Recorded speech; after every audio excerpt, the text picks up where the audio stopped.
Lalu, dari tempat mobilnya parkir, Herman ini kemudian memilih untuk berjalan kaki menuju ke rumahnya. Dari kejauhan, Herman ini merasa sedikit heran. Ini baru saja hujan, tetapi kenapa rumahnya terlihat sangat gelap gulita, tanpa ada satupun lampu yang dinyalakan. Waktu sudah menunjukkan pukul 22.30 alias setengah 11 malam. Masa iya sih istrinya itu belum menyalakan lampu? Kan bahaya kalau sampai ada orang yang mencoba untuk melakukan tindakan kejahatan. Hal itu membuat Herman merasa curiga karena dia berpikir dia tahu persis kalau sang istri tidak menyukai kondisi yang gelap.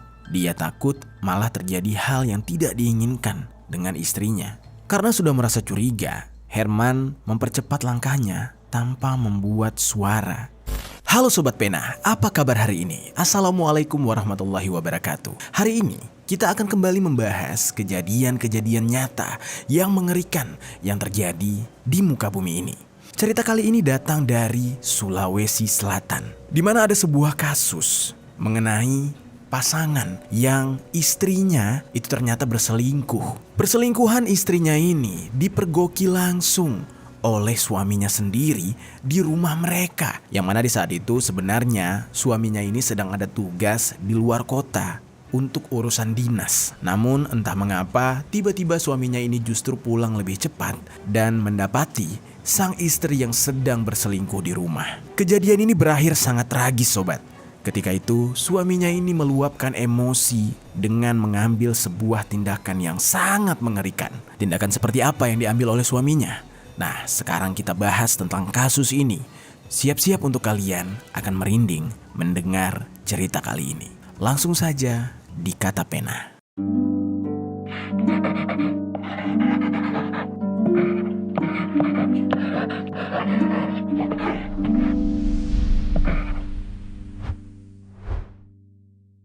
Pemirsa, seorang oknum anggota polisi, istrinya dan seorang anggota TNI di Kecamatan Bidabanu, Jeneponto, Sulawesi Selatan diduga dipicu istri pelaku yang selingkuh dengan korban. Kedua korban dulunya merupakan kekasih sebelum menikah dengan pasangan sahnya masing-masing. Kabid Humas Polda Sulawesi Selatan menyatakan insiden tersebut buntut dari masalah pribadi, tidak ada kaitannya dengan institusi. Sebelum kita mulai ceritanya, jangan lupa untuk subscribe channel Kata Pena ini dan juga share video ini ke teman-teman kalian. Kita mulai ceritanya. Di Sulawesi Selatan, ada seorang wanita yang bernama Hasniati. Usianya sudah 42 tahun. Tidak banyak yang mengetahui tentang background perempuan yang satu ini. Namun bisa dikatakan semasa mudanya Hasniati ini sempat menjalin hubungan dengan seorang laki-laki yang bernama Hasanuddin alias Udin. Udin ini merupakan seorang anggota TNI dari Kodim 1425 Jeneponto yang memiliki pangkat serda. Selain hubungan mereka sebagai sepasang kekasih, hubungan mereka ini juga rupanya adalah kerabat dekat alias saudara. Ya lebih tepatnya saudara sepupu. Hubungan keduanya tidak berlangsung lama, entah karena mungkin keluarganya tidak menyetujui atau mungkin karena ada permasalahan lain. Tapi yang jelas, pada saat mereka memutuskan untuk berpisah atau putus hubungan, Hasniati ini akhirnya memilih untuk menikah dengan seorang pria yang bernama Herman, yang mana usianya di dalam kasus ini sudah menginjak 47 tahun. Sejak menikah, Hasniati ini akhirnya diboyong oleh Herman untuk tinggal di sebuah rumah di daerah Jalan Sungai Kelara, Kecamatan Binamu, Kabupaten Jeneponto, Sulawesi Selatan. Herman ini merupakan seorang sabara Polrestabes Makassar yang sudah memiliki pangkat Brigadir Polisi Kepala atau Bribka, yang mana tugasnya itu ya lumayan berat dan lumayan sibuk. Bribka Herman ini sibuk melakukan controlling dan pengawasan terhadap semua brigadir bawahannya. Karena jabatan yang Herman pegang ini membuat dia jarang sekali ada di rumah dan sering sekali meninggalkan sang istri sendirian. Dari hasil pernikahan Hasniati dengan Herman, mereka dikaruniai 4 orang anak. Dan dari keempat anaknya itu, 1 diantaranya telah menikah dan tinggal di daerah Goa. Hubungan rumah tangga Herman dan Hasniati bisa dikatakan ya biasa-biasa saja.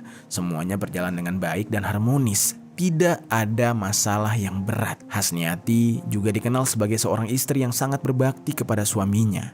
Dan bisa dikatakan istrinya ini selalu bersikap baik kepada Herman, melayani suaminya, dan apalagi Herman ini jika berbicara dengan istrinya sangat manis dan sangat lembut. Jadi bisa dikatakan Hasniati mendapatkan suami yang sangat baik dalam nge-treat dia sehari-hari.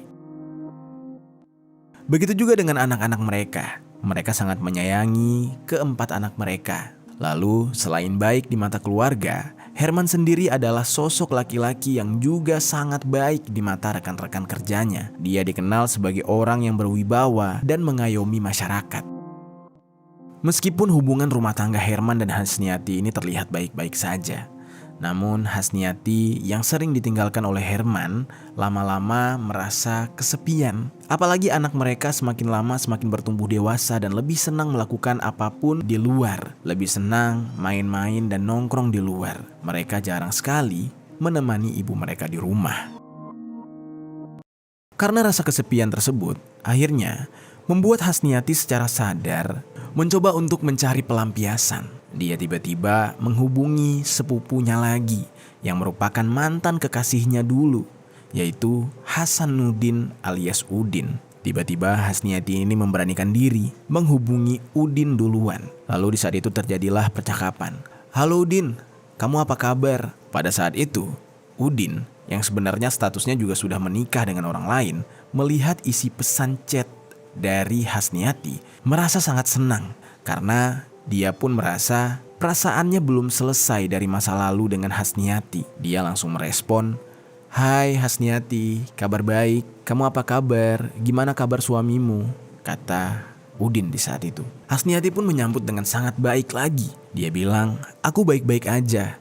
Ya biasalah suamiku juga baik-baik aja, namun semakin hari dia semakin sibuk dengan pekerjaannya. Aku merasa sepi." Dari obrolan singkat tersebutlah, kemudian obrolan keduanya jadi memanjang, di mana mereka berdua jadinya semakin intens berkomunikasi. Bahkan dari komunikasi itu mereka berdua kadang-kadang sempat berbicara tentang masa lalu, yang mana pada akhirnya tiba-tiba mereka merencanakan pertemuan. Karena saking merasa kesepiannya, Hasniati sangat ingin bertemu dengan Udin. Lalu janjianlah mereka. Tanpa sepengetahuan suami dan istri dari masing-masing, mereka merencanakan pertemuan di beberapa tempat nongkrong. Bahkan karena intensitas komunikasi mereka jadi sering, hal ini membuat mereka akhirnya memutuskan untuk CLBK alias balikan. Bisa dibayangkan ya sobat, sudah pada tua, sudah pada berkeluarga, tapi tiba-tiba berpacaran lagi. Mereka memantapkan diri masing-masing untuk menjalin hubungan lagi. Dan selama keduanya menjalin hubungan, antara suami dari Hasniati yaitu Herman serta istri dari Hasanuddin tidak mengetahui apapun. Mereka berdua sangat pintar menutupi hubungannya. Bahkan saking pintarnya, Herman tidak pernah menaruh curiga sama sekali terhadap istrinya Hasniati. Herman juga tipikal cowok yang percaya. Dia saking percayanya kepada sang istri yaitu Hasniati, dia sangat jarang untuk memeriksa ponsel Hasniati. Dan di dalam hal ini, mungkin Hasniati juga merasa sangat aman karena pria yang dia pacari adalah sepupunya sendiri. Lalu singkat cerita tibalah pada suatu hari, tepatnya tanggal 14 Mei tahun 2020. Seperti biasa, Herman berpamitan kepada Hasniati untuk pergi bertugas menjalani pengamanan di sebuah bank yang ada di Makassar. Pada saat itu Herman hanya bertugas dari siang hingga sore hari. Setelah menyelesaikan tugasnya, kemudian Herman ini pergi ke Kabupaten Goa untuk menemui salah satu anaknya yang sudah menikah. Di saat itu anaknya ini sempat memesan sebuah barang kepada ayahnya Herman, dan Herman pun mengantarkan barang tersebut. Pada saat sampai ke kediaman anaknya, dia melihat anak dan menantunya sangat-sangat akur.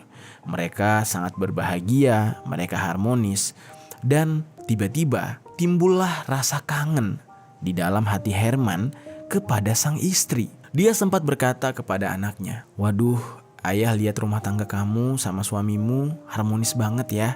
Jadinya pengen cepat pulang. Ayah jadi kangen sama ibumu nak," ucap Herman kepada anaknya. Anaknya yang merasa di saat itu ayahnya terlalu sibuk dengan bertugas juga mensupport ayahnya tersebut untuk segera pulang. Dia bilang, "Ya sudah, ayah malam ini pulang aja. Jangan tidur di luar. Lagian ayah juga jarang pulang. Kasihan ibu. Ibu pasti senang loh kalau ayah tiba-tiba pulang," ucap anaknya. Lalu mendengar apa yang diucapkan oleh anaknya itu, tiba-tiba terbesit keinginan ingin pulang dan Herman ini ingin membuat surprise kepada istrinya dengan tiba-tiba pulang dan muncul. Dia berkata, "Ya malam ini ayah pulang aja. Gampang besok kalau mau kerja berangkat dari rumah aja pagi-pagi. Lagian ya gak terlalu jauh juga, masih bisa maksain buat pulang pergi. Ayah udah kangen ibu dan adikmu di rumah. Oke, kalau gitu ayah pulang ya," kata Herman berpamitan dengan sang anak. Lalu di samping itu, ternyata Hasniati sudah sempat menghubungi Udin dan mengabari kalau suaminya sedang pergi dinas dan kemungkinan akan pulang esok hari. Saat itu dengan kesempatan yang ada, Hasniati ini meminta Udin untuk datang ke rumahnya dan menemani dia yang sedang kesepian. Lalu karena kebetulan tempat tinggal Udin alias Hasanuddin ini tidak terlalu jauh dari rumah Hasniati, makanya tanpa berlama-lama Udin pun langsung mengiyakan dan datang dengan menggunakan motor trail miliknya ke kediaman Hasniati. Sesampainya di sana, kemudian Hasniati meminta Udin untuk menunggu sebentar. Dia ingin sementara menidurkan anaknya dulu. Dan kemudian setelah anaknya tidur, Hasniati langsung mematikan seluruh lampu yang ada di rumah tersebut dan mulai masuk ke kamar bersama Hasanuddin untuk melakukan hubungan badan. Herman yang masih berada di rumah anaknya itu mengasuh sebentar. Dia bersiap-siap. Lalu setelah meneguk secangkir kopi, langsung berangkat pulang menuju rumahnya dengan menggunakan mobil Toyota Avanza. Pada saat itu, perjalanan yang harus ditempuh dari kediaman anaknya ke rumah itu kurang lebih 2 jam. Dan selama perjalanan, tidak ada perasaan yang aneh yang terbesit di dalam hati Herman.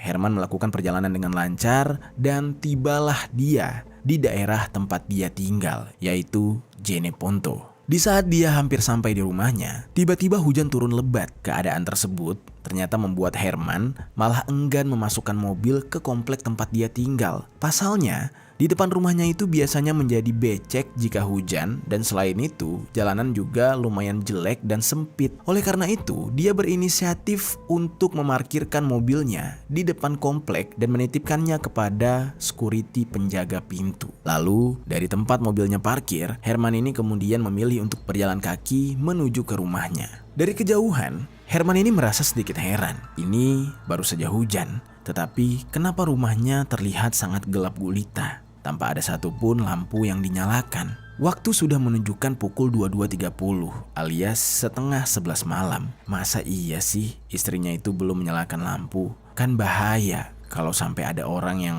mencoba untuk melakukan tindakan kejahatan. Hal itu membuat Herman merasa curiga. Karena dia berpikir dia tahu persis kalau sang istri tidak menyukai kondisi yang gelap. Dia takut malah terjadi hal yang tidak diinginkan dengan istrinya. Karena sudah merasa curiga, Herman mempercepat langkahnya tanpa membuat suara. Dia memutuskan untuk mengendap-endap dengan pikiran bahwa mungkin ada maling di rumahnya atau sedang terjadi sesuatu yang tidak diinginkan. Sebagai seorang anggota kepolisian, dia memiliki insting intelijen yang sangat kuat. Dia merasa rumah tersebut sangat-sangat aneh, seperti ada orang asing di dalamnya. Sesampainya dia di depan rumah, dia melihat ada sebuah sepeda motor trail yang terparkir rapi. Melihat hal itu, membuat Herman ini semakin curiga. Ini motor siapa? Gak mungkin ini motor anaknya atau teman-teman anaknya. Lalu, karena semakin curiga, dia mencoba untuk masuk ke dalam pagar rumahnya dengan memanjat tanpa mengeluarkan suara apapun. Setelah berhasil memanjat pagar, kemudian dengan hati-hati, Herman ini membuka pintu rumahnya. Di saat itu, memang pintu rumahnya terkunci, namun dia memiliki kunci lain. Lalu selanjutnya, dia mulai masuk ke rumah tersebut secara mengendap-endap. Pada saat itu, masih tidak ada hal yang aneh. Nah, lalu dia mencoba untuk menghampiri kamar utama, di mana kamar itu tempat istrinya tidur. Dalam keadaan yang sangat gelap, dia tiba-tiba mendengar suara aneh. Suara seperti orang yang sedang melakukan hubungan badan. Nah, dari situ, kemudian Herman langsung saja masuk ke dalam kamar tersebut dan menyalakan lampu. Pada saat lampu dinyalakan, betapa kagetnya dia melihat istrinya sedang dalam kondisi tanpa busana tengah berhubungan badan dengan seorang laki-laki yang dia kenal, yaitu iparnya sendiri atau sepupu dari istrinya sendiri. Sontak Herman di saat itu berteriak, "Weh, apa ini? Apa-apaan kalian? Apa yang kalian lakukan di rumah saya? Bisa-bisanya kalian melakukan hal menjijikan ini. Jahat kalian!" ucap Herman dalam kondisi emosi dan marah besar. Pada saat itu, Hasniati mencoba menjelaskan kepada suaminya dengan panik. Namun suaminya ini sama sekali tidak terima dan langsung menyanggah ucapan Hasniati. Herman di saat itu berkata, "Sudah, tidak ada yang perlu kamu jelaskan. Semuanya sudah jelas. Sudah ketangkap basah. Mau beralasan apa lagi kamu? Aku tahu ya kalian ini di masa lalu pacaran. Aku kenal kamu, Hasanuddin. Kenapa kamu jahat? Kenapa kamu melakukan hal ini? Saya tidak terima dengan apa yang sudah kalian perbuat." Lalu selanjutnya, karena merasa sangat emosi dan tidak bisa terkontrol, dalam keadaan yang naik pitam, Herman tiba-tiba mengeluarkan senjata api. Dia mengarahkan senjata api itu ke Hasanuddin dan Hasniati. Lalu Hasniati berteriak sambil menangis, "Mas, tolong, maaf, tolong jangan begini, kita bicarakan baik-baik," ucap Hasniati kepada Herman. Namun pada saat itu, Herman yang sudah tidak tahan akhirnya dengan membabi buta langsung menembakkan senjata api itu ke arah dinding kamar rumah tersebut sebagai tembakan peringatan. Lalu akibat dari tembakan itu, beberapa warga yang tinggal tidak jauh dari kediaman mereka sampai keluar rumah karena penasaran dengan suara gaduh tersebut. Lalu tidak puas menembakkan senjata itu ke dinding, Herman yang mendengar Hasniati berteriak kemudian kembali menembakkan senjata api itu. Namun kali ini justru dia mengarahkan senjata api tersebut ke arah istrinya dan melepaskan peluru sebanyak 1 kali tepat di bagian paha sang istri. Tembakan tersebut membuat Hasniati terluka parah. Dia berteriak sangat kencang. Dia tidak menyangka kalau suaminya akan melakukan hal sekejam itu. Lalu di samping itu, Udin alias Hasanuddin yang hanya terdiam melihat tindakan Herman berusaha untuk merebut senjata api yang dipegang oleh Herman. Sebagai seorang anggota militer, dia berusaha dengan sekuat tenaga mencoba untuk merebut senjata tersebut dengan berkata, "Hei, sudah, hentikan, maafkan kami, saya mohon hentikan," ucap Hasanuddin sambil berteriak. Namun, belum sempat Hasanuddin ini merebut senjata api tersebut, Herman berhasil melumpuhkan Hasanuddin dengan 3 tembakan ke arah tubuh Hasanuddin. Yang mana tembakan itu mengenai bagian paha, perut, dan juga dada. Dan hal itu membuat Hasanuddin lumpuh seketika. Dia tidak bisa berkutik sama sekali dan cairan merah mulai keluar dari tubuhnya dan membanjiri ruangan kamar tersebut. Di saat itu Hasniati yang masih menahan kesakitan karena mendapatkan tembakan di bagian paha, dia hanya bisa berteriak minta tolong. Lalu Herman yang di saat itu benar-benar emosi sudah berencana ingin menembakkan lagi senjata tersebut ke arah kepala istrinya. Namun karena dia merasa apa yang dia lakukan itu sudah cukup, dia dengan rasa tidak bersalah keluar dari rumah untuk menyerahkan diri kepada pihak yang berwajib atas apa yang sudah dia lakukan pada malam tersebut. Lalu di samping itu, beberapa tetangganya yang sedari tadi mendengar suara tembakan kemudian mulai berkumpul di depan kediaman Herman untuk mencari tahu ada apa sebenarnya. Pada saat itu, para warga, tetangga mereka merasa penasaran apa yang sebenarnya diperbuat oleh keluarga polisi ini. Dan tiba-tiba ketika mereka melihat Herman keluar dari rumah, mereka langsung bertanya, "Pak Herman, apa yang terjadi? Kok ada suara bising seperti suara tembakan?" ucap salah satu tetangganya. Lalu Herman dengan jawaban datar mengatakan, "Aku baru saja menembaki istriku dan selingkuhannya di dalam kamar. Aku sangat geram, sangat emosi menyaksikan mereka berselingkuh," ucap Herman. Namun di saat itu terlihat tatapan mata Herman kosong, seperti orang yang sangat kecewa dan putus asa. Para tetangga yang mendengar penjelasan dari Herman merasa sangat kaget, karena di saat itu Herman masih memegangi senjata apinya, dan para tetangga tidak berani berkata apa-apa. Mereka tidak berani menolong, mereka tidak berani berbuat apapun. Dan para tetangga ini berinisiatif ingin menolong Hasniati serta Hasanuddin yang sudah terluka di dalam. Dan di saat itu Herman mulai meninggalkan lokasi kejadian dan para warga berbondong-bondong masuk ke dalam rumah untuk menolong Hasniati serta Hasanuddin.